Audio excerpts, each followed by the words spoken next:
il faut pas que manger soit une prise de tête, il faut que ça reste un plaisir de partage, d'humain. Plaisir gustatif, mais des plaisirs subtils des vrais aliments, pas les plaisirs exacerbés avec des arômes ou des artifices, évidemment. Mais il faut retrouver le plaisir de l'acte alimentaire, le revaloriser, comprendre que c'est un acte qui a beaucoup de valeur pour le XXe siècle et la planète. L'enjeu est fondamental.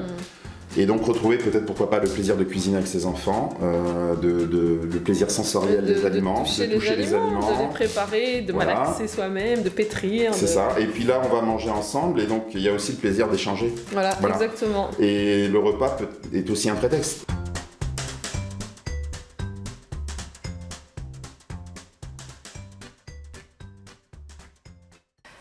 Bonjour à tous, bienvenue sur Sentez-vous bien.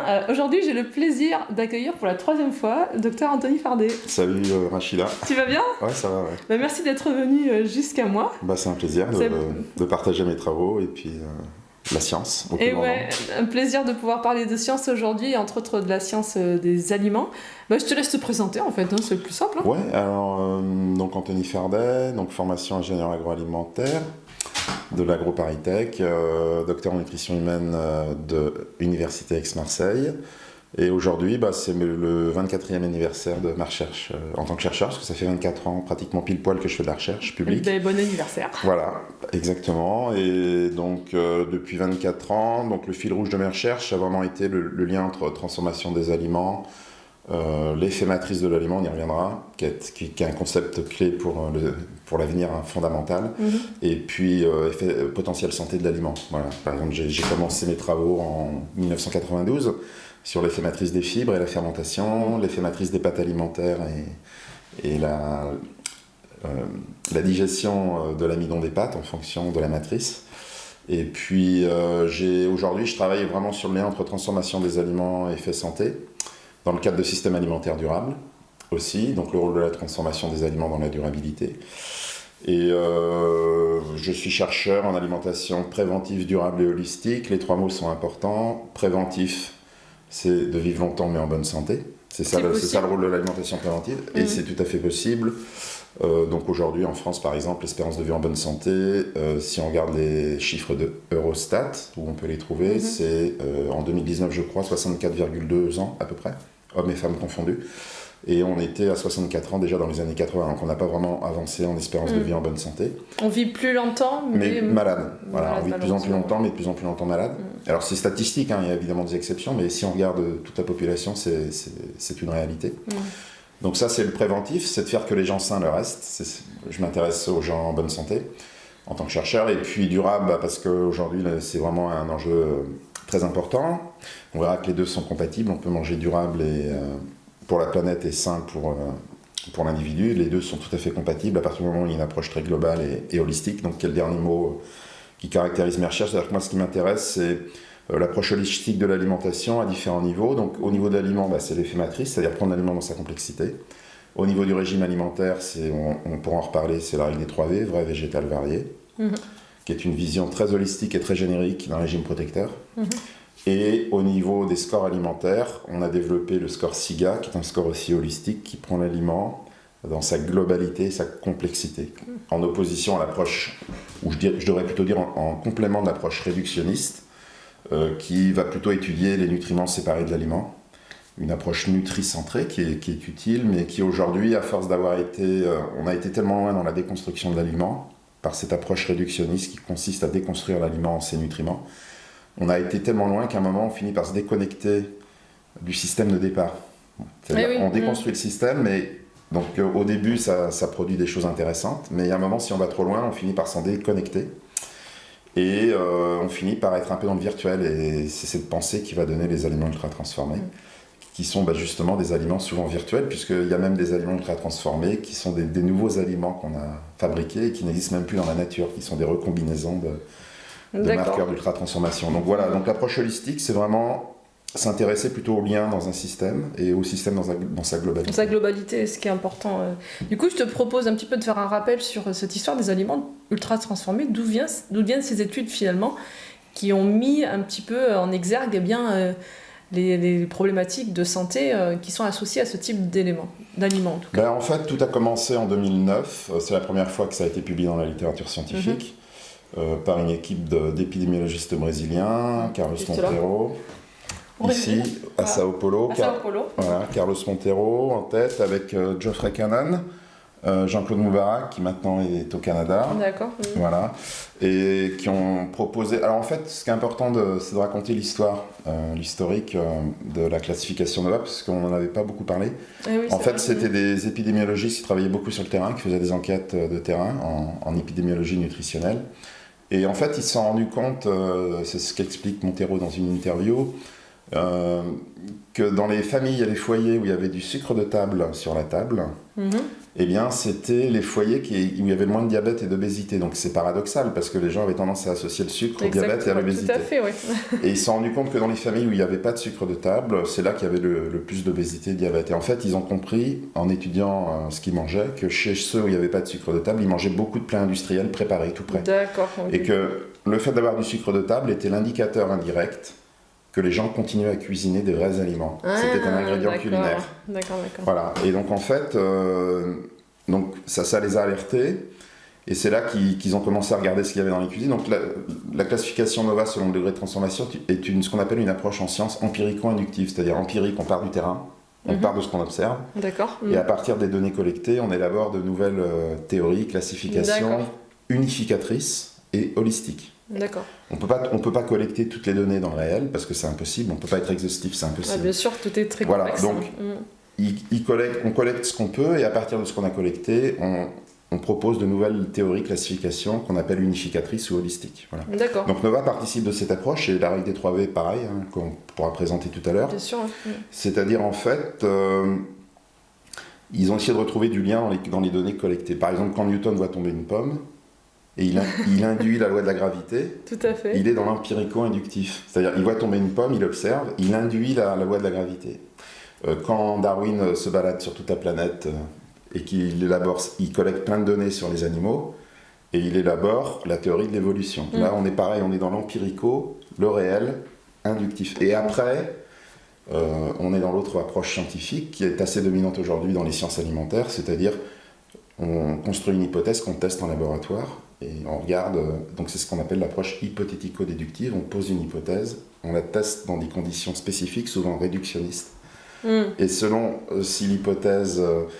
les résultats, l'hypothèse est rejetée ou validée. Voilà. D'accord. Donc en fait, il y a ces deux grandes démarches. Mais c'est important de le préciser parce que je ne suis pas sûr que les gens aient fait cette distinction.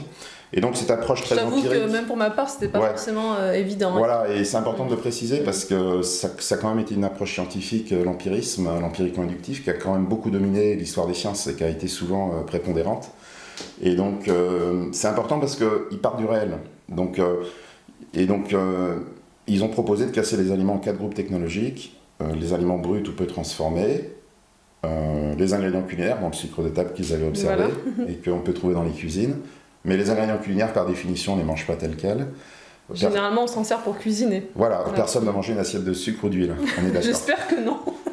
Donc on va retrouver dans les ingrédients culinaires, c'est tous les ingrédients culinaires traditionnels utilisés depuis très longtemps, donc ça peut être le miel, les épices, la crème, le beurre, etc. D'accord. Et quand vous ajoutez ces ingrédients culinaires aux aliments bruts ou peu transformés, qui sont mono-ingrédients, c'est-à-dire on a juste un aliment, on a ce qu'on appelle les aliments transformés, donc ça va être les plats que tu fais à la maison, ça va être les plats des terroirs, des traditions culinaires, ça va être la truffade en Auvergne, ça peut être le poisson au beurre blanc à Nantes, puisque je viens de Nantes, on mange, voilà, donc c'est tous les plats des terroirs, des traditions culinaires, les charcuteries traditionnelles, les fromages traditionnels, le pain traditionnel, puisque c'est du sel, le pain, des ferments et de la farine, le fromage c'est du sel, des ferments et du lait, et de la caséine. C'est des éléments bruts que l'on va mélanger avec un ingrédient culinaire. Voilà, avec des ingrédients, tout à fait. C'est ça. Et on va retrouver, c'est important de le préciser, un tiers des aliments industriels en France. Dans l'offre alimentaire des grandes et moyennes surfaces, un tiers de cette offre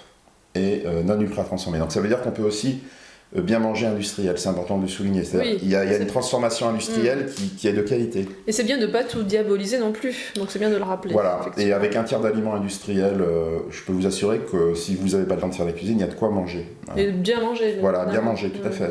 Donc il faut souligner aussi qu'il y a des gens qui transforment les aliments, qui font des bons aliments, des industriels, Les céréales, on peut citer Selnat au Puy-en-Velay, mais il y a des gens qui produisent des lentilles, des conserves aussi, il y a des conserves qui ne sont pas du tout ultra transformées, des légumes surgelés, etc. Et puis, ils se sont rendus compte qu'il y avait un quatrième groupe qui n'avait pas vraiment été identifié ou qu'on n'avait pas vraiment nommé, que les gens autrefois appelaient plutôt malbouffe, mais c'était un terme un peu vague. Et ils l'ont... Alors, qu'est-ce qui les a alertés? C'est que la liste d'ingrédients était 3 fois plus longue. Enfin, c'était des aliments qui ressemblaient au groupe 3, les aliments normalement transformés, mais avec des listes d'ingrédients plus longues. D'accord. Mais qui ressemblaient. Et donc, ils se sont dit, on va les appeler ultra transformés. Du fake.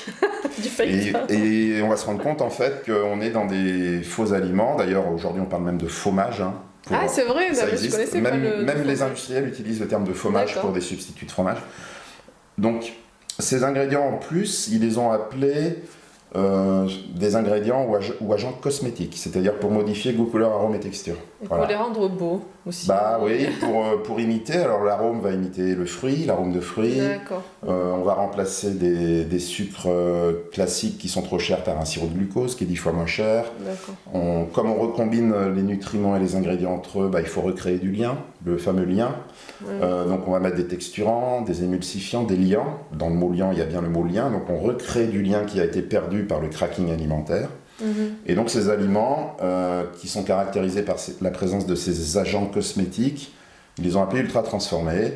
Et depuis, donc c'est très empirique. Hein. Et ensuite, cette classification a été testée à l'heure où on se parle dans plus de 70 études épidémiologiques. D'accord, ouais. Et là, ils ont observé effectivement, quand on compare les gros consommateurs ou réguliers aux petits consommateurs ou aux non-consommateurs, bien effectivement, on observe, et toutes les études convergent, des risques accrus de mortalité précoce, de risque de maladies chroniques accrues, obésité, surpoids, diabète, je vais essayer de toutes les citer, diabète, syndrome métabolique, hypertension, il y a aussi dépression, cancer aussi, je crois, qui a été cancer associé... totaux, cancer totaux qui a été associé... C'est-à-dire tout lieu confondu, quand on prend tout lieu confondu, maladie cardiovasculaire, hypertension je l'ai dit, et puis aussi dépression je l'ai dit, et il y a quelques études là récentes, mais qui sont transversales et non longitudinales, qui ont montré un déclin plus rapide de la fonction rénale et une altération de l'ADN en termes d'oxydation et d'accélération du raccourcissement des télomères. Voilà. Qui est vraiment un marqueur du vieillissement. Voilà, mais là,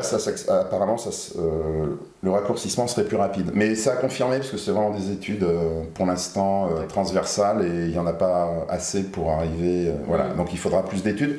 Mais disons, ce qu'on peut observer, et je conclurai sur cette question, c'est que il y a quand même un double effet ubiquitaire. Donc vous savez, être ubiquitaire, c'est pouvoir être en plusieurs endroits en même temps. Alors pourquoi je parle de double effet ubiquitaire? Parce qu'il y a un premier effet, c'est quelle que soit la population étudiée dans le monde par les chercheurs académiques, puisque maintenant c'est un sujet de recherche mondial. Alors il y a eu des études dans le nord Canada, chez des populations indigènes. Il y a eu des populations en Asie, en Europe, en Amérique du Sud. Donc quelle que soit la population ou l'ethnie, l'effet est le même. Donc ça, c'est quand même intéressant. Et en Afrique, j'imagine, on consomme très peu, il y a peu d'études scientifiques sur le c'est terrain, plutôt l'Europe, l'Occident, l'Amérique du Sud, l'Australie et puis l'Asie, un peu moins l'Asie. Donc ça, c'est le premier effet ubiquitaire. En fait, l'autre effet ubiquitaire, c'est quelle que soit la partie du corps étudiée, on trouve une dégradation. Donc la dépression, cardiovasculaire, j'ai parlé un peu de la fonction rénale et de l'ADN, même si on a besoin d'autres études, le diabète, donc... c'est pour ça que je parle d'un double effet ubiquitaire. Et donc on a quand même une convergence qui est très forte et qui aujourd'hui est largement suffisante pour conseiller aux gens, par principe de précaution, c'est ce qu'on appelle the precautionary principle, de limiter vraiment la consommation de ces aliments. Probablement pas au-delà de 15% des calories quotidiennes, c'est-à-dire 1 à 2 produits par jour. Faut que ça reste l'exception et non la règle, sauf qu'aujourd'hui, malheureusement... c'est devenu la règle dans trop de pays. Dans les pays anglo-saxons, c'est la règle, c'est souvent plus de 50 voire 60% des calories, et chez les enfants, c'est encore pire, dans les pays occidentaux, là. Mais le marché est saturé dans les pays occidentaux, c'est-à-dire que les ventes stagnent, on est dans un marché saturé. Donc maintenant, ces aliments essayent d'aller... on peut dire coloniser, entre guillemets, évidemment, les grands pays émergents en développement, enfin disons les trois, ce qu'on appelle les sous-continents, c'est-à-dire l'Asie du Sud-Est, l'Afrique, le Maghreb, le Moyen-Orient et l'Amérique du Sud, où là les taux de croissance sont à 2 chiffres. Et en fait, le risque, ce qui est un peu dramatique, je trouve, c'est que ces aliments qui sont très standardisés, qui sont un peu les mêmes sur toute la planète, vont remplacer dans ces pays les traditions culinaires oui, ça, auprès des plus jeunes. Donc voilà, ça éloigne les plus jeunes de leur tradition culinaire. C'est comme si ils venaient coloniser l'Auvergne et qu'on remplaçait la truffade par une espèce de simili-truffade ultra transformée. Et les Auvergnats seraient malheureux. Hein. Voilà. Et on serait vraiment malheureux. Et c'est très dangereux parce qu'on éloigne les plus jeunes, on en fait des clients à vie. Et des futurs malades. Et partout où ces aliments pénètrent les marchés, partout où ils pénètrent, on voit apparaître en parallèle des risques plus accrus de maladies chroniques, obésité, diabète. Si bien qu'aujourd'hui en Afrique noire subsaharienne, ici, on a maintenant le triple fardeau nutritionnel, c'est-à-dire que avant il y avait surtout de la malnutrition, c'est-à-dire des déficiences et de la sous-nutrition, et aujourd'hui on a non seulement déficience, sous-nutrition, mais on voit apparaître la surnutrition. C'est-à-dire que l'obésité et le diabète commencent à apparaître dans ces pays, et surtout en Amérique du Sud, là où au Brésil, c'est... En Chine aussi, et en Inde, ça commence aussi à se propager. Ouais, d'accord. Et donc finalement, on en revient un petit peu à l'effet matrice. Qu'est-ce qui fait que ces aliments sont dangereux? Alors moi, j'aime pas non plus être alarmiste, mais même si... Après, si on en mange de temps en temps, c'est-à-dire ce pourquoi ils ont été conçus, c'est-à-dire pour dépanner... pour dépanner de temps en temps. Ou en curatif, parce qu'il y a des pathologies. Par exemple, je pense que c'est important de préciser ça. Là, on parle vraiment du préventif. En préventif, il faut évidemment manger les aliments le moins transformés possible. Ça, c'est la base. Donc, cuisiner soi-même, finalement. Cuisiner soi-même, ou alors acheter des produits industriels qui sont de qualité. Il y en a beaucoup. Il y en a beaucoup, tu voilà. dis ça, tout à fait. Et après, par contre, parce qu'en fait, il faut bien dire aux gens à quoi sert la digestion. La digestion, ça sert à déconstruire l'aliment. La digestion déconstruit l'aliment, on mastique, il y a le péristaltisme. On découpe les protéines, les enzymes découpent, mais donc en fait, la digestion, son premier but, c'est de déconstruire l'aliment pour que les nutriments puissent rentrer dans le sang. Être assimilés. Donc quand on a compris ça, alors il y a des gens par exemple qui peuvent avoir des maladies importantes, par exemple des insuffisances pancréatiques. Qui n'ont plus de dents. Enfin, il y a X raisons où le système digestif ne peut plus déconstruire les matrices. D'accord. Et donc, quand le système digestif ne peut plus déconstruire les matrices, il faut quand même apporter les nutriments. Et donc là, on peut faire de l'entéral, du parentéral, pourquoi pas des aliments ultra transformés, ou des solutions cliniques, curatives, où là, on a besoin d'apporter directement les nutriments. Mais en préventif, ces aliments ultra transformés qui se mastiquent moins souvent parce qu'on a beaucoup plus de textures molles, friables, on a beaucoup de textures liquides, il y a beaucoup de produits liquides ultra transformés pour enfants, il suffit de citer les yaourts à boire, les sodas, etc. Par exemple, l'alimentation pour enfants est souvent plus molle que pour adultes. Par exemple, un pain de mie est plus mou qu'un vrai pain. Oui, c'est vrai. Les pâtes fromagères pour enfants sont plus molles que les vrais fromages pour adultes, souvent. Et les céréales du petit déjeuner pour enfants cuites extrudées sont plus friables que des muesli ou des flocons d'avoine. Donc on voit bien qu'on a des matrices déstructurées. Et donc en fait, j'aime bien dire ça, c'est-à-dire que la matrice de l'aliment, elle gouverne le devenir métabolique des nutriments. Mais si on modifie et qu'on dégrade la matrice ou qu'on l'artificialise, on va déréguler le devenir métabolique des nutriments dans le processus digestif. Donc c'est un peu comme si on vous donnait des aliments pas prédigérés, je ne sais pas si c'est le bon terme, mais qui sont conçus de telle manière qu'ils vont altérer le processus de déconstruction de la matrice dans le tube digestif. Et donc le devenir métabolique des nutriments est dérégulé. Par exemple, les sucres lents et les sucres rapides, ce n'est pas un problème de sucre, c'est un problème de matrice. C'est-à-dire, pourquoi les sucres deviennent rapides? Parce que la matrice étant dégradée par la cuisson-extrusion ou le soufflage, eh bien, c'est un peu comme si on prédigérait l'amidon, qui est plus rapidement digéré. Du coup, il est plus rapidement assimilé. Et plus rapidement assimilé. Ou alors, quand on rajoute des sucres en trop grande quantité, ce qu'on appelle les sucres libres, l'OMS, les sucres libres, on se focalise sur le sucre, mais en fait, il faudrait se focaliser sur le fait que si on les ajoute et qu'ils sont libres, c'est qu'ils n'ont plus de matrice, d'où le mot libre. D'accord. C'est parce qu'ils sont libres qu'ils posent problème quand ils sont rajoutés en grande quantité. Parce que vous prenez des fruits riches en sucre ou des fruits séchés qui peuvent être très riches en sucre, mais c'est des sucres matriciels, c'est-à-dire qui sont inclus dans une matrice. Et là, ça pose pas les mêmes problèmes pour la santé que si on prend ce même sucre qu'on ajoute, comme des sirops de glucose fructose, etc. Et quelle est la différence entre les deux? C'est bien la matrice. Dans un cas, il n'y a plus de matrice, et dans l'autre, on a des sucres qu'on qualifie de matriciels. Tout à fait. Tu m'avais donné l'exemple, par exemple, de la pomme entière et du jus de pomme ou de la compote. Dans le jus, vous avez, le jus, par définition, c'est une matrice liquide, donc bah déjà vous mastiquez pas, donc en 1 minute vous allez déjà ingérer quasiment 2 fois plus de calories qu'avec une pomme entière, en 1 minute, voire 3 fois plus. Donc comme disait l'autre, manger des pommes. Ben, c'est ça, c'est-à-dire qu'en fait, il faut toujours favoriser les formes solides à liquides. Ouais. Voilà, ça veut pas dire qu'il faut pas manger liquide, mais il faut se poser des questions toutes bêtes, pourquoi on a des dents. Et si on a des dents, c'est bien parce que les aliments ont une matrice et qu'on a besoin de déconstruire la matrice. Tout à fait, Mais si en amont, avec l'ultra-transformation, bah, on fait des aliments qui ont moins besoin d'être mastiqués, où on rajoute plein de composés qui sont sans matrice déjà sans matrice, puisqu'on les ajoute, eh bien, on crée une forme de dérégulation, et tout ce cocktail, en fait, entraîne les maladies chroniques. C'est pour ça que je dis, et pour conclure sur ta question, c'est pour ça que les maladies chroniques ne sont pas un problème de composition des aliments. Les maladies chroniques sont d'abord liées à la dégradation et à l'artificialisation des matrices alimentaires. Tout à fait, ouais. C'est parce qu'on a dégradé les matrices et qu'on les a artificialisées que les nutriments font un peu n'importe quoi. C'est-à-dire que j'aime bien aussi prendre l'exemple d'un attelage d'une diligence. Le cocher de la diligence, ce serait la matrice, les chevaux, les nutriments. Donc quand la matrice est de qualité, le coche maîtrise les chevaux qui vont dans la bonne direction, par exemple un sucre lent. Et si le coche est bourré ou qu'il maîtrise pas ses chevaux, et ben les chevaux ils vont dans toutes les directions. Et pourtant la composition n'a pas changé. C'est le chaos, alors que la composition est la même. C'est ça. Et donc en fait c'est le même principe pour l'aliment. On fait l'erreur de se focaliser sur les nutriments sur la matrice et sur l'amont. On regarde pas l'amont. Et donc on fait des scores de composition, mais ça n'a pas de sens puisqu'on met une matrice dans sa bouche. Donc il faut scorer la matrice qui va être digérée, c'est là que ça a du sens. Là on est en train de scorer les nutriments comme s'ils arrivaient déjà dans le sang, donc ça n'a pas de sens. Donc en fait, voilà, on fait l'erreur de se focaliser sur les nutriments, ce qu'on appelle le nutritionnisme ou le réductionnisme nutritionnel, au lieu de se focaliser sur la matrice. Voilà. Et donc on se focalise sur les effets au lieu de se focaliser sur la cause. Tu parlais aussi de la mastication, le fait de prendre le temps de mâcher, c'est aussi très important pour recevoir les messages de satiété et consommer les aliments aussi en quantité, on va dire, raisonnable. Parce que ces aliments, ils sont aussi généralement très bons gustativement. Oui. Parce que voilà, comme tu dis, ils sont enrobés d'agents cosmétiques et on a envie d'y revenir.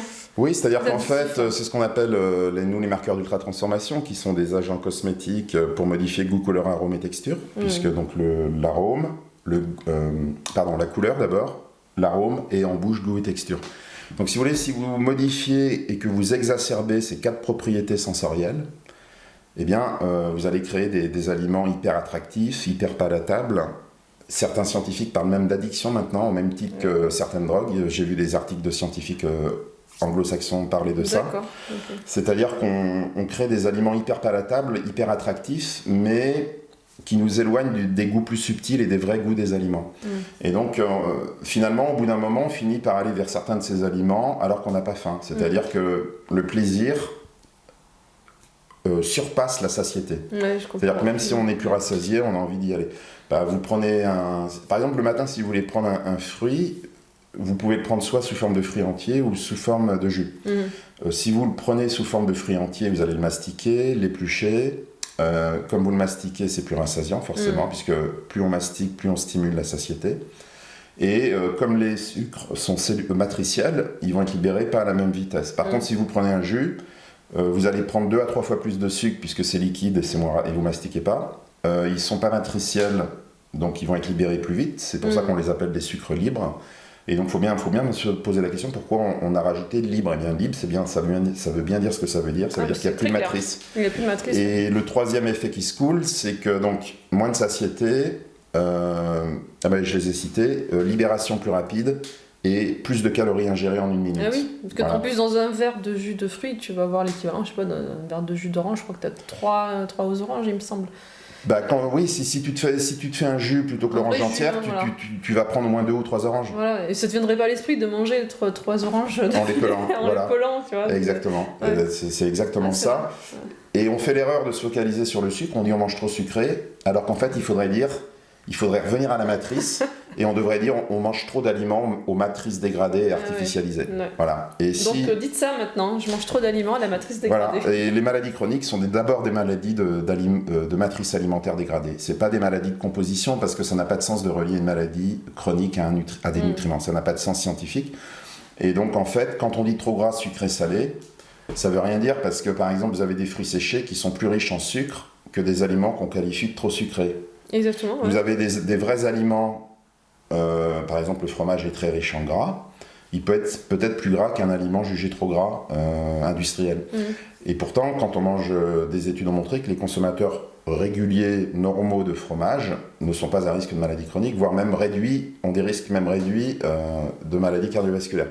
Et quelle est la différence? C'est que dans un cas, on a un gras qui est matriciel, dans une matrice fermentée, qui n'est pas ultra dégradé, et dans l'autre cas, on a des gras ajoutés, qui sont sans matrice, et qui sont peut-être aussi des gras, peut-être pas de moins bonne qualité, c'est possible, mais voilà, le point crucial, c'est la matrice. Donc il faut, dans les recommandations alimentaires au niveau mondial, au lieu de se focaliser sur les nutriments, il faut se focaliser sur les matrices, et donc forcément sur le degré de transformation, puisque c'est lui qui impacte d'abord la matrice.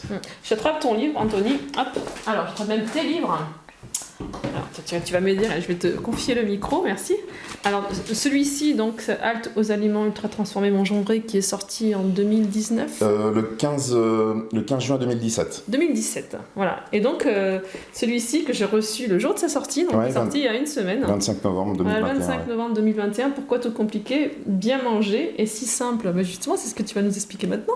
Oui. Donc voilà, pouvez-vous le...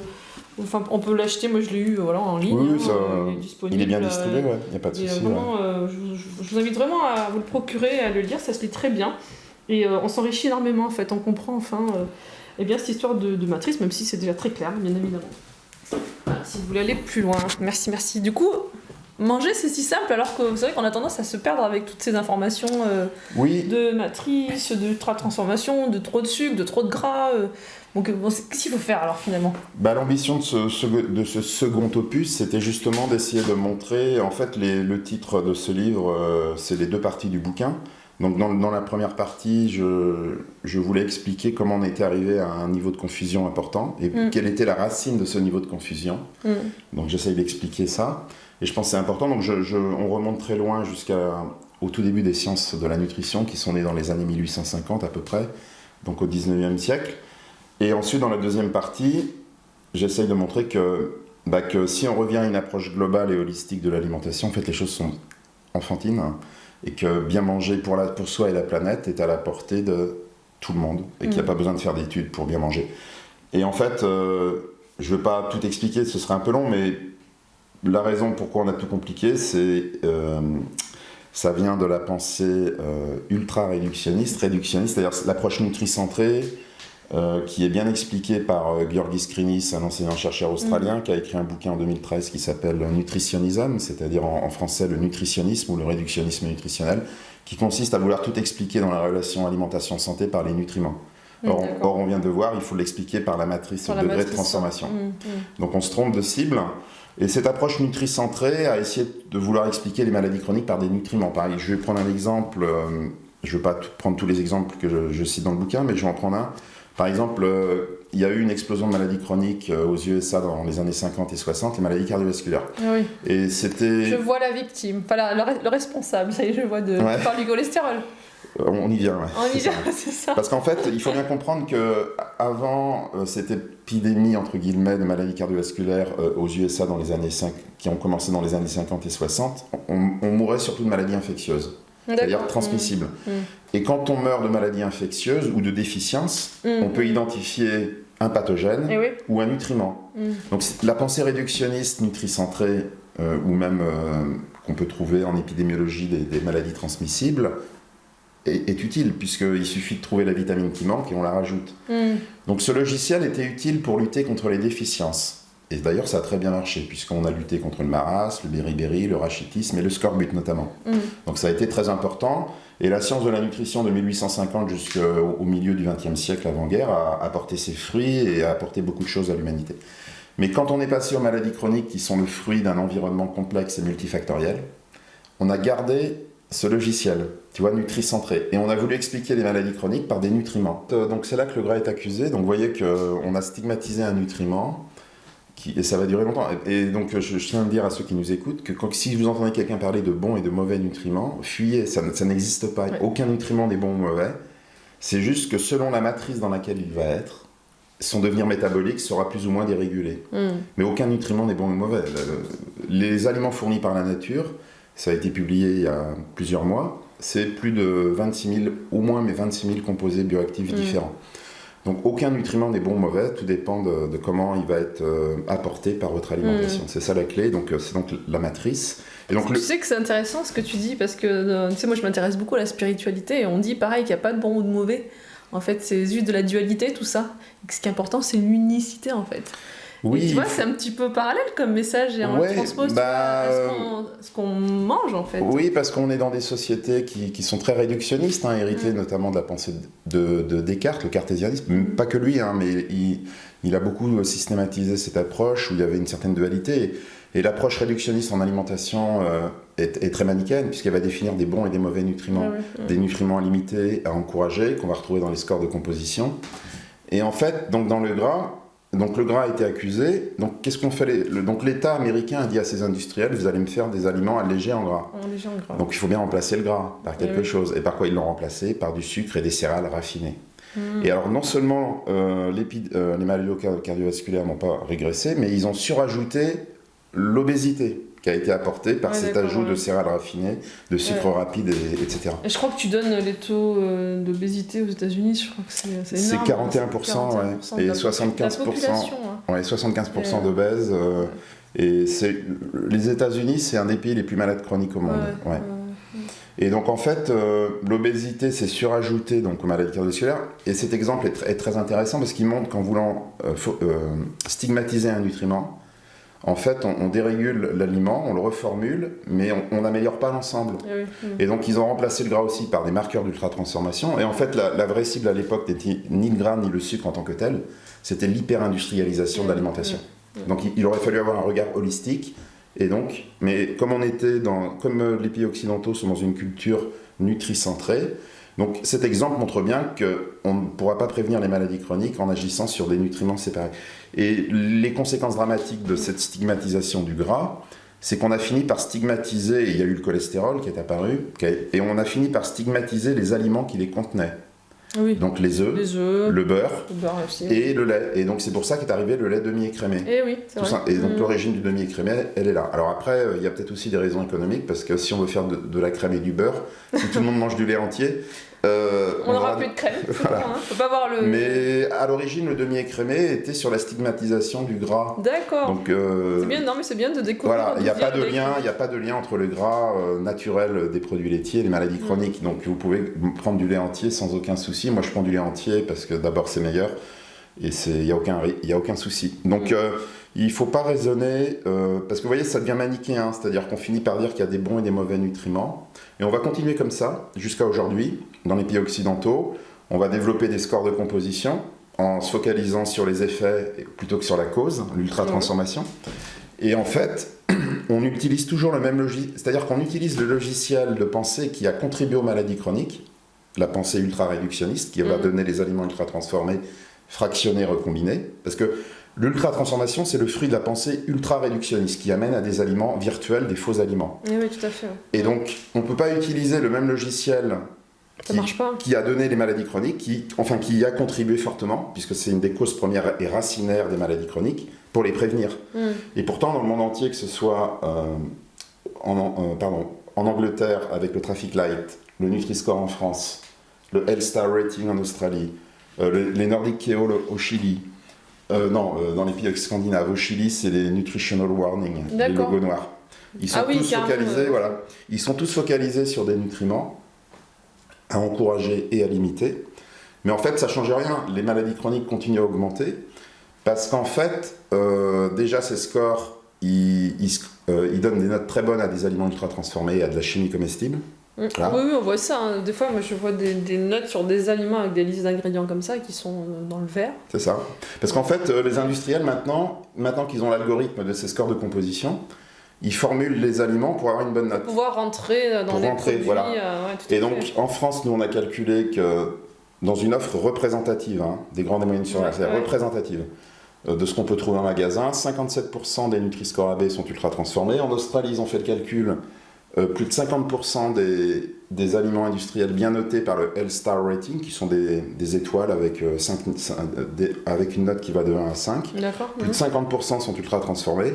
Et j'ai une amie qui a été au Chili et qui a observé que même des aliments qui n'ont pas les nutritional warnings sont ultra transformés. Oui, donc c'est vraiment des pièges pour le consommateur, lui, qui est rassuré de voir finalement, bah tiens, il est noté en A, ça doit être bon pour moi. Non, on peut pas scorer un aliment, Ouais, il faut comprendre le fond, c'est-à-dire, il faut revenir en fait, et ta question est intéressante parce que en fait, il faut se mettre d'accord sur ce que c'est qu'un aliment sain. Un aliment sain n'est pas un aliment équilibré nutritionnellement, car ça n'existe pas à part le lait maternel. C'est pour ça qu'on dit de manger varié, parce qu'on mange varié pour apporter l'équilibre nutritionnel. Donc l'équilibre nutritionnel se fait au niveau d'un régime, on va dire au niveau de la semaine à peu près. Dans la globalité, voilà. Tout à fait, c'est pas dans une seule assiette. Donc scorer un aliment sur sa composition n'a pas de sens scientifique. Tout à fait. Donc c'est quoi un aliment sain ? Eh bien un aliment sain, on le sait, la science l'a montré, un aliment sain est l'aliment tout simplement le moins transformé possible pour être sûr sur le plan sanitaire, comestible et bon, parce que c'est important le plaisir de manger, bien sûr. Mais un plaisir pas exacerbé, un plaisir, le plaisir des vrais aliments, des goûts subtils des vrais aliments. Et quand on a compris ça, on a compris que pour choisir un aliment, il ne faut pas regarder la composition, puisque aucun aliment n'est équilibré. Il faut scorer la qualité matricielle de l'aliment. Et donc avoir des matrices, des aliments avec une qualité matricielle bonne, c'est-à-dire peu transformée, normalement transformée. Parce que si la qualité matricielle de l'aliment est bonne, eh bien, le devenir métabolique des nutriments qu'il contient va être optimal. Va être aussi optimal, voilà. Optimisé tout à fait. Donc, une fois qu'on a compris ça, on comprend qu'il faudrait qu'au niveau mondial, on fasse des recommandations sur la matrice des aliments, pour les choix. Parce que si vous voulez, on n'achète pas des régimes alimentaires, on achète bien les aliments un par un. Et oui. Donc, pour choisir un aliment, le seul score utile, c'est celui qui rend compte de la qualité matricielle. Et donc, aujourd'hui, le seul indicateur que l'on ait sur l'emballage, qui donne une idée de la qualité matricielle, c'est la liste des ingrédients, et non la composition. Donc, il faut regarder la liste des ingrédients. Et plus vous avez des ingrédients qui correspondent à des vrais aliments, des ingrédients nobles, peu transformés, plus la qualité matricielle est bonne. Et donc, il faut aller vers ces aliments. Voilà. Donc là, tu viens de citer des règles des 3V, la fameuse variée. Est-ce que tu veux aller un peu plus en détail dans justement... Oui, alors on a parlé de l'approche... donc pourquoi manger si simple ? Parce que quand on reprend les choses dans leur globalité ou holistiquement, pour utiliser le terme consacré, les choses deviennent très simples. Donc on vient de parler de l'approche holistique de l'aliment, l'effet matrice. On a sous-entendu qu'il y avait aussi une approche holistique du scoring des aliments, selon le degré de transformation. Donc classification Nova ou SIGA. Et enfin, dernière approche holistique, cette fois-ci de l'alimentation durable. Et donc, à partir du moment, voilà, on s'est demandé en fait quelles étaient les dimensions qui gouvernaient la relation alimentation-santé globale, c'est-à-dire humaine et planétaire. Et donc on a fait de l'observation, donc c'est aussi très empirique. On a beaucoup lu, évidemment, on a regardé les rapports prospectifs à l'horizon 2050 pour des régimes durables. Et en fait, on se rend compte qu'il y a 3 dimensions qui gouvernent la relation alimentation-santé globale. Donc deux étaient connues, étaient citées depuis longtemps. Donc le ratio produits animaux sur végétaux, qu'on a appelé végétal. La variété dont on vient de parler, qu'on a appelé variée, évidemment. Et enfin, la 3e dimension, qui était le chaînon manquant, et qui, justement, créait de la confusion parce qu'il manquait un élément. Donc on ne pouvait pas arriver à des recommandations solides. Le degré de transformation, et donc ce qu'on a appelé vrai par opposition aux faux aliments. D'accord. Voilà. Et donc ces 3 dimensions sont fondamentales. Alors c'est pas vraiment un régime en fait, c'est plutôt les dimensions génériques dans un espace à 3 dimensions, vrai, végétal et varié. Ce sont les dimensions qui gouvernent la relation alimentation-santé globale. Donc après il y a 2 questions qui se posent une fois qu'on a identifié ces 3 dimensions. C'est d'abord où mettre le curseur sur les 3 dimensions et est-ce qu'il y a une hiérarchie dans les 3 dimensions ? Donc on a voulu répondre à ces 2 questions. Donc d'abord on a cherché le curseur. Donc le curseur, on fait des propositions basées sur les études scientifiques, probablement au niveau mondial. Enfin probablement, on s'est basé sur 8 régimes protecteurs sur la planète et 8 scénarios prospectifs. On arrive à une médiane de 15% maximum de calories animales par jour en termes d'équilibre mondial. Donc évidemment, selon les pays, ça peut varier. Mais au niveau mondial, il faudrait être autour de 15%. 15% de produits d'origine animale. Tout produit confondu. Au donc ça, quotidien. Voilà, donc ça fait 3 produits animaux par jour à peu près, 2 ou 3 selon ce qu'on prend. D'accord. Donc on est arrivé, ça c'est pour la dimension végétale. Ensuite pour la dimension vraie, donc on s'est dit combien de produits ultra transformés peut-on consommer par jour sans risque. Avec les études aujourd'hui qu'on a, et en attendant d'autres études, on arrive aussi probablement autour de 15% de calories ultra transformées maximum par jour. Certains anglo-saxons, même je vois dans la littérature ou dans les réseaux sociaux, parlent même de 10%. Et donc ça fait 1 à 2 produits par jour maximum, en attendant d'autres études. Et puis sur le varié, il n'y a pas de pourcentage particulier, il suffit juste d'avoir en tête ce qu'on appelle l'index de variété alimentaire des ménages, c'est-à-dire qu'on compte le nombre de groupes alimentaires dans lesquels on pioche les aliments et le nombre d'aliments dans chacun des groupes alimentaires. Je vais donner un exemple. Les groupes alimentaires, c'est fruits, légumes, tubercules, céréales complètes, légumineuses, fruits à coque. On peut rajouter champignons éventuellement. Donc on va rester là-dessus. Donc on a 6 grands groupes végétaux. Et dans les groupes animaux, on a les œufs, les produits laitiers, la viande rouge, la viande blanche et les poissons. Voilà, donc on a à peu près 11 à 12 groupes alimentaires. Et dans chacun des groupes, il faudrait prendre à peu près 3 aliments au moins différents. Donc ça fait entre 35 et 40 aliments différents par semaine. Et donc c'est ce qu'on appelle l'index de variété alimentaire des ménages. Par exemple, si vous prenez des céréales sur la semaine, c'est bien d'alterner entre le riz complet, le blé complet et le maïs. Par exemple. De pas tout le temps manger la même chose. Du riz. Oui, parce que voilà. Et donc une fois qu'on a ces curseurs identifiés sur les 3 dimensions, la dernière question, c'était quelle est la hiérarchie? Et ça, on l'a découvert plus tard, ça fait seulement un an et demi. On s'est rendu compte qu'en fait, la règle la plus importante des 3, c'est le vrai. C'était le chaînon manquant qui manquait. Parce qu'en fait, le vrai, c'est le degré de transformation, et donc c'est celui qui s'adresse à l'effet matrice de l'aliment. Du coup, on en revient à la matrice, tout à fait. Et comme la matrice gouverne le devenir métabolique des nutriments, qui sont représentés par le végétal et le varié, c'est la première règle. Donc il faut commencer par séparer les vrais et les faux. Ensuite, au niveau des vrais aliments, il faut végétaliser un peu plus, donc végétal, et ensuite au sein des vrais aliments végétaux et animaux, variés. D'accord. Donc c'est dans cet ordre, parce que si vous commencez à choisir vos aliments par la composition, eh bien vous avez, par exemple en magasin, vous avez plus d'une chance sur 2 de tomber sur un aliment ultra transformé. Donc il ne faut pas commencer par le bas, c'est vraiment du vrai, végétal, varié. Donc pourquoi? Parce que le vrai c'est la matrice gouverne la composition, enfin le devenir métabolique de la composition qui est représenté par le végétal et le varié. Voilà. Et d'ailleurs dans ton dernier livre, tu donnes des exemples de menus à la fin du livre, et aussi un petit peu l'assiette typique, parce que finalement c'est vrai que lorsqu'on parle de pourcentage de calories, ça peut paraître déjà compliqué pour beaucoup de personnes. Finalement on a une assiette ronde, c'est quoi? C'est un demi, la moitié de l'assiette c'est des légumes, c'est des produits. Ouais, alors en fait l'idée c'est que donc 15% de calories animales par jour, on a fait une assiette 3V, puis je donne un menu basé sur la règle des 3V, qu'on a publié dans un article scientifique et que j'ai reproduit ici pour montrer aux gens que c'est très simple. J'ai pris des aliments très courants en fait, j'ai pas été chercher très loin, qu'il est très facile de faire sur une semaine on va dire des menus qui prennent en compte ces 3 dimensions, c'est-à-dire ne pas manger trop de produits animaux ultra transformés. Donc c'est assez simple en fait. Oui, finalement. Moi personnellement, tu vois, j'aime bien avoir une assiette colorée avec beaucoup d'aliments, de variétés d'aliments, plutôt qu'un seul type d'aliment. Tu vois, j'ai préféré manger plein de légumes mélangés qu'une seule assiette de pâtes. C'est ça. Tu vois, voilà. Oui, alors l'assiette, en fait, c'est l'assiette 3V, c'est tout simple. C'est-à-dire vous avez une assiette comme ça, vous avez 1 calorie sur 6 animale, voilà, et puis le reste, les 85% de végétal, et ensuite en vertical on a mis le degré de transformation avec le petit rond au milieu, les ultra transformés, ensuite les transformés, les peu ou pas transformés. Et en fait, l'idée ce serait, l'idée majeure de cette règle des 3V qui est une règle flexitarienne, générique, c'est une règle générique flexitarienne, c'est d'essayer de supprimer toutes les calories animales ultra transformées de mauvaise qualité qui sont aussi associées à la souffrance animale, à l'élevage intensif, d'aller vers des produits animaux de bonne qualité, de très bonne qualité, dans les 15%, donc 3 produits animaux de très bonne qualité par jour, qui sont liés à de l'élevage en extensif. La règle des 3V, il y a 0% d'intensif, pour des raisons éthiques et non scientifiques. Et ensuite, par quoi remplacer ces calories animales de mauvaise qualité? Nous, ce qu'on propose, c'est d'essayer d'aller vers les grains et graines. Alors, je sais qu'il y a des gens qui disent on n'est pas des oiseaux, mais l'homme est omnivore. Et Il y a 3 types de grains et graines en France, notamment en France, qui sont sous-consommés à moins de 15 grammes par jour. C'est les céréales complètes, je dis, mais pas raffinées, complètes. Les légumineuses et les graines oléagineuses, ou ce qu'on appelle les fruits à coque, comme les noix, les noisettes. Donc l'idée, c'est d'essayer de remplacer une partie de ces calories animales de mauvaise qualité par ces 3 types ces 3 groupes alimentaires.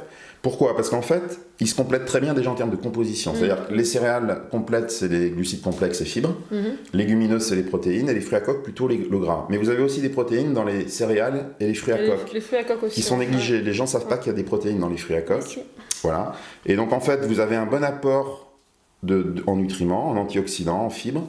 Et en plus, ce sont des aliments rassasiants et source de sucre lent. Alors ça, c'est vrai que c'est vraiment rassasiant. Voilà. Une poignée d'oléagineuses, ça si vous prenez des amandes à 4 heures comme snack au lieu de prendre des biscuits industriels ultra transformés ou des yaourts à boire, vous allez être beaucoup plus rassasié, ça c'est sûr. Le paquet de biscuits, généralement, tu le finis parce qu'on en revient au côté addictif. Et puis le fait que tu l'aies ouvert, tu te sens obligé de le finir aussi. Il y a des facteurs des fois un peu irrationnels derrière tout ça.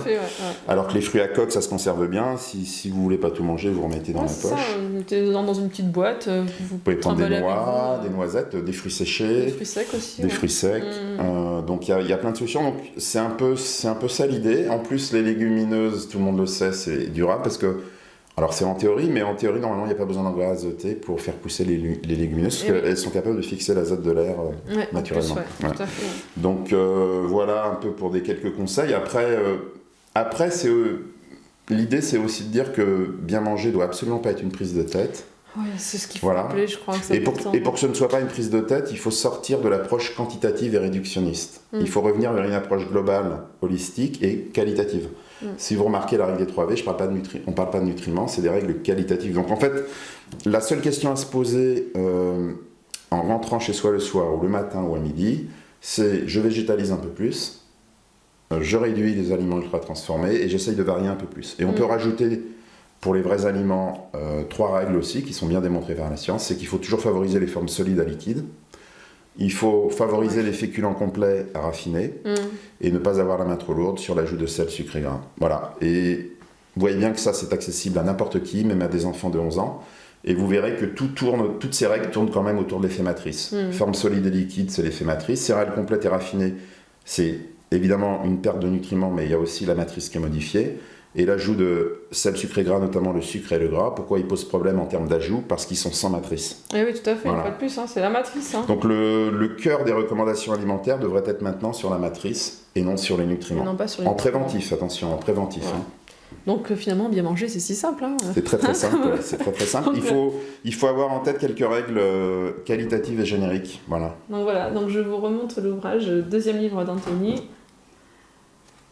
Pourquoi tout compliqué ? Bien manger si simple. Et c'est vrai qu'arrêtons de nous prendre la tête, de culpabiliser autour de ce que l'on mange, parce que je pense que parfois même ce sentiment de dire je mange mal, je prends du poids, on va pas rentrer dans ces considérations parce que ça mériterait une autre vidéo.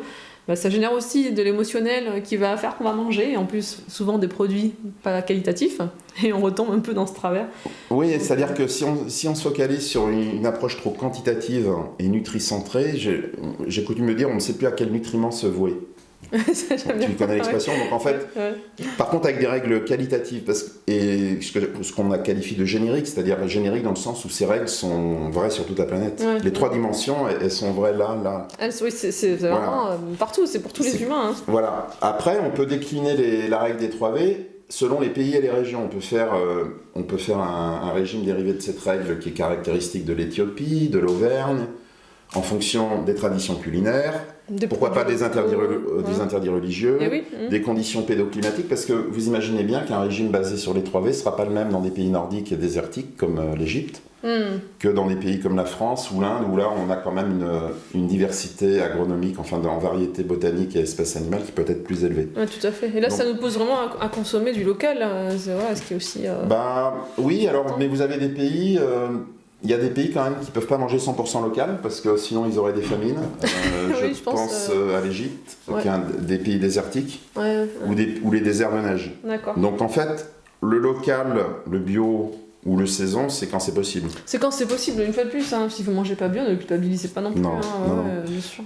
Il faut... Je pense qu'il vaut mieux manger beaucoup de légumes peut-être pas bio que des produits ultra transformés bio, parce que l'ultra transformation est aussi bio. Ça c'est. Oui, on a publié ça cet été. On a observé en magasin conventionnel que le bio industriel emballé, 53% était ultra transformé. C'est énorme, Ouais. hein. C'est énorme hein, déjà.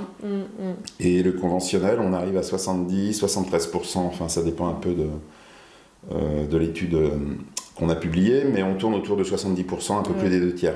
Donc voilà, Donc en bio, vous avez moins d'ultra transformés parce qu'il y a moins d'additifs cosmétiques, puisqu'on a que c'est 48 additifs autorisés au lieu des plus de 330 au niveau européen. D'accord. Bah, tu me l'apprends, d'accord. Mais il reste tous les autres marqueurs d'ultra transformation, c'est-à-dire les arômes, les sucres, fibres, protéines et lipides ultra transformés. Donc ça peut être des sirops de glucose, des isolats de protéines, des isolats de fibres. Voilà. Et puis vous avez aussi les traitements comme la cuisson, extrusion, le soufflage, qui sont des marqueurs d'ultra transformation et qui subsistent et qui ne sont pas interdits en bio en fait. Donc on croit que parce qu'il y a moins d'additifs c'est plus sain, mais on oublie que les marqueurs d'ultra transformation, les non-additifs sont beaucoup plus présents dans les produits ultra transformés que les additifs. Par exemple, en conventionnel, on a calculé que les marqueurs d'ultra transformation qui n'étaient pas des additifs, eh ben c'est plus de 60%. Les additifs, c'est moins de 40%. Donc on est obsédé par les additifs, mais il y a plein d'autres marqueurs d'ultra transformation. Il y a plein d'autres marqueurs, bien sûr, ouais, tout à fait. Donc oui, donc le bio n'est pas forcément la solution. Si vous mangez bio, ultra transformé, bien sûr. hors saison et international, non, il n'y a aucun intérêt. Aucun intérêt. Hein. Non. Bon, mais super. Hein, donc voilà, je vous invite, si vraiment vous voulez aller plus dans les détails, à redécouvrir ton premier ouvrage et à découvrir donc le tout dernier. Et voilà, je suis sûre qu'ils seront... Enfin, il y en aura certainement d'autres, hein, puisque tes travaux continuent en permanence au niveau national et même international. Oui, alors la réflexion avance toujours. C'est la science avance pas à pas, brique après brique. Donc, par contre, je rassure nos lecteurs, tout ce qui est dans le premier bouquin est toujours vrai. Oui. Sauf que dans le deuxième, disons qu'on a essayé... dans le premier bouquin, on a plutôt ouvert des portes. La porte de l'holisme, du réductionnisme, de l'ultra-transformation et des 3V. Je ne les avais pas appelés 3V à l'époque.